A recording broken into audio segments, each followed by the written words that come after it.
2 minutes pour comprendre aujourd'hui quel rapport entre le cœur et plus particulièrement l'arythmie du cœur et l'AVC? C'est la question qu'on va poser au professeur Amarenko. Professeur Amarenko, vous êtes chef du service AVC à l'hôpital Bichat. Quel rapport entre l'arythmie et l'AVC? Eh bien, lorsque le cœur se met à battre irrégulièrement, on appelle ça l'arythmie, il se produit des flux lents à l'intérieur du cœur, la circulation se fait plus lentement, et quand le sang circule plus lentement, eh bien, ça fait du boudin, excusez-moi du terme, c'est-à-dire un caillot se forme dans une cavité cardiaque. Tout le monde a fait de la sauce hollandaise quand il mange du poisson. Si vous ne tournez pas la cuillère régulièrement dans la casserole, eh bien, ça caillote immédiatement. Dans le cœur, c'est pareil.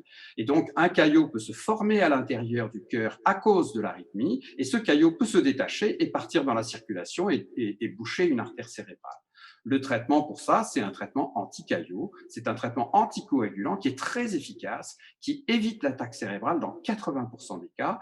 Donc, ça vaut le coup de dépister une arythmie cardiaque. Tout le monde devrait connaître sur soi s'il existe ou non une arythmie. C'est simple, il suffit de prendre le pouls au poignet, juste ici au-dessus du pouce, et vous voyez si le cœur bat régulièrement ou irrégulièrement. S'il bat irrégulièrement, il faut vous faire un électrocardiogramme par votre médecin, car le dépistage de cette arythmie vous évitera une embolie cérébrale dans 80% des cas.